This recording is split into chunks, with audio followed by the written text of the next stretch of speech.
আসসালামু আলাইকুম everyone, welcome back to my channel. আমি সঞ্জিদা নোভা। আমার আজকের টিউটোরিয়ালে আমি ডিফারেন্সিয়েশনের u divided by v method কিভাবে সলভ করে সে সম্পর্কে আলোচনা করব।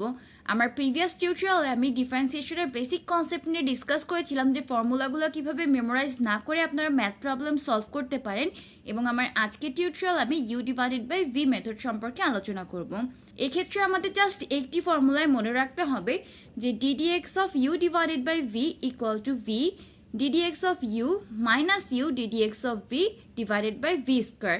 অর্থাৎ আমাদের ডিনোমিনেটরে যে টার্মটা আছে ওই টার্মটার স্কোয়ার ডিনোমিনেটরেই হবে, আর নিউমিনেটরের ক্ষেত্রে ফার্স্টে এই ভিটা হবে, দেন হচ্ছে ইউ এর ডিফারেন্সিয়েট করবো, আর ইউকে যখন আমরা কনস্ট্যান্ট রাখবো সেক্ষেত্রে আমাদের ভিটাকে ডিফারেন্সিয়েট করতে হবে।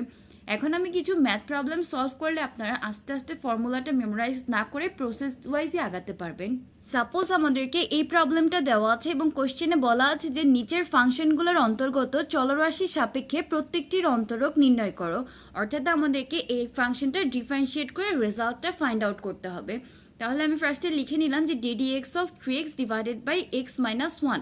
আমি ফার্স্টেই ফর্মুলাটা নিয়ে ডিসকাস করেছিলাম যে v যখন ddx of u divided by v থাকবে সেক্ষেত্রে আমরা লিখে নিব v ddx of u minus u ddx of v divided by v square. তাহলে এক্ষেত্রে আমাদের 3xটা u আর x মাইনাস 1টা আমাদের v। আমি প্রথমেই লিখে নিব যে x minus 1 ddx of 3x, পরবর্তীতে যখন 3xটাকে আমি কনস্ট্যান্ট রাখবো সেক্ষেত্রে আমি x মাইনাস 1 এর ডিফারেন্সিয়েট করব, আর ডিনোমিনেটরে আমার হবে এক্ষেত্রে ডিনোমিনেটরে যেই ভ্যালুটা ছিল তার স্কোয়ার, অর্থাৎ x মাইনাস 1 হোল স্কোয়ার। এখন আমরা এটাকে ডিফারেন্সিয়েট করলেই রেজাল্টটা পেয়ে যাব। 3x কে ডিফারেন্সিয়েট করলে আমরা কি জানি, 3টা যেহেতু কনস্ট্যান্ট এর জন্য আমাদের সামনে চলে আসবে, আর x কে ডিফারেন্সিয়েট করলে x এর রেসপেক্টে 1ই হয়। সেক্ষেত্রে আমরা রেজাল্টটা পেয়ে যাব 3x মাইনাস 1, আর ddx of x equal to 1। এখন আমরা ddx অফ x মাইনাস 1 এর ডিফারেন্সিয়েট করব। তাহলে আমরা কি পাবো, ddx of x equal to 1। আর আমরা কি জানি, যদি কনস্ট্যান্ট কোনো কিছুকে আমরা ডিফারেন্সিয়েট করি সেক্ষেত্রে আমাদের রেজাল্টটা হয়ে যায় 0।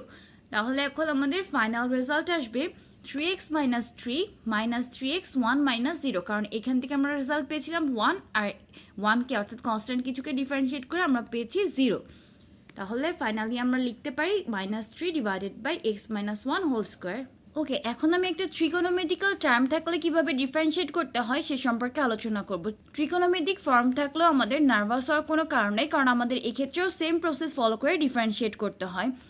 এখন তাহলে আমি প্রথমে কি লিখে নিব, যেহেতু আমাদের ln x divided by sine x এর ডিফারেন্সিয়েট করতে হবে এক্স এর রেসপেক্টে, এই জন্য আমি ফার্স্টে লিখে নিব v, অর্থাৎ sine x ddx of ln x minus ln x ddx of sine x divided by sine x square. আমি প্রিভিয়াস যে ফর্মুলাটা ইউজ করেছিলাম সেম ফর্মুলাটাই এখানেও ইউজ করলাম। আর আমরা কি জানি, ddx of ln x equal to 1 by x, আর সাইন এক্সকে ডিফারেন্সিয়েট করলে চলে আসে কজ এক্স। তাহলে আমাদের ফাইনালি রেজাল্টটা চলে আসবে 1 by x sine x minus ln x cos x divided by sine square x. Suppose আমাদের কোয়েশ্চেনে এরকম একটা ম্যাথ দেওয়া আছে যে root over x plus 1 divided by root over x minus 1। রুটের এই টাইপের ম্যাথ থাকলে অনেকে নার্ভাস হয়ে যায় যে মেবি ম্যাথটা অনেক ডিফিকাল্ট হবে, বাট ট্রাস্ট মি এই ম্যাথটা অনেক ইজিলি আমরা সলভ করতে পারবো। এখন আমরা প্রিভিয়াস যে ফর্মুলাটা ইউজ করেছিলাম সেম ফর্মুলাটা ইউজ করব, যে v ddx of u minus u ddx of v divided by v square. এখানে আমাদের u হচ্ছে রুট ওভার এক্স প্লাস 1 এবং v হচ্ছে রুট ওভার এক্স মাইনাস 1। এতটুকু পর্যন্ত তো আমরা আগের মতোই সলভ করতে পারলাম, বাট এখন কোয়েশ্চেন আসে যে আমি ddx অফ রুট এক্সটা কিভাবে সলভ করব। ওকে, আমরা ফার্স্টে একটা ফর্মুলা নিয়ে ডিসকাস করেছিলাম যে ddx of x two the power n। আমরা জানি যে ddx of x two the power n এর ফর্মুলার ক্ষেত্রে এই nটা অর্থাৎ পাওয়ারটা বেজে চলে আসে, পাওয়ার থেকে 1 মাইনাস হয়ে যায়, অর্থাৎ এই nx to the power n minus 1। এখন আমরা ওই ফর্মুলাটাকে ইউজ করে রুট এক্স এর পার্টটাকে সলভ করবো, অর্থাৎ আমাদের দেওয়া আছে ddx of root over x. আমরা কি জানি, root over x equal to হচ্ছে এক্স এর পাওয়ার হাফ। তাহলে এখন আমাদের হাফটা বেজে চলে আসবে, হাফ থেকে 1 মাইনাস হয়ে যাবে, এই জন্য আমি লিখে নিয়েছি half x to the power half minus 1, আর হাফ মাইনাস 1 করলে আমাদের চলে আসবে x to the power minus half.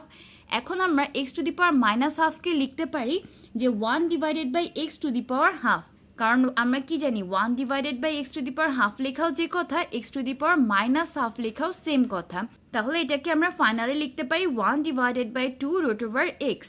আর আমরা যখন এই সাইডে ডিফারেন্সিয়েট করব আমাদের সেমই আবার ডিফারেন্সিয়েট করার দরকার ছিল যে ddx of root over x minus one, কারণ এক্ষেত্রে আমি ডিফারেন্সিয়েট করেছিলাম root over x plus one, আর এখন আমাদের ডিফারেন্সিয়েট করা লাগবে root over x minus one, অর্থাৎ আমাদের কনস্ট্যান্ট টার্মটার আগে মাইনাস অথবা প্লাস চেঞ্জ হয়েছে কিন্তু ddx of root over x সেমই আছে। তাহলে আমরা লিখতে পারি যে root over x minus one into one divided by two root x minus root over x plus one into one divided by two root over x, কারণ কি constant কোনো কিছুকে ডিফারেন্সিয়েট করলে জিরো হয়ে যায়, এই জন্য আমরা জিরোটাকে আর দেখাইনি। দেন এবার আমরা দুইটা টার্মের থেকেই one divided by two root এক্সটাকে কমন নিতে পারি। তাহলে আমাদের ফার্স্ট ব্র্যাকেটে আসবে root over x minus one minus root x minus one. Then finally calculate করলে আমরা এই রেজাল্টটা পেয়ে যাব। আর নিউমেরেটর আর ডিনোমিনেটরের টুটা বাদ চলে গেছে। দেন ফাইনালি আমরা পেলাম minus one divided by root over x into root over x minus one whole square. Thanks for watching guys, আশা করি আপনারা সবাই বুঝতে পেরেছেন। তারপর যদি কারো কোনো কনফিউশন থাকে তাহলে প্লিজ আমাকে কমেন্টের মাধ্যমে জানাবেন, আমি ইনশাল্লাহ সলভ করে দিব। আর এই সেম প্যাটার্নের কিছু ম্যাথের পিডিএফ লিঙ্ক আমি ডেসক্রিপশন বক্সে দিয়ে রাখছি, আপনারা চাইলেই দেখে নিতে পারেন।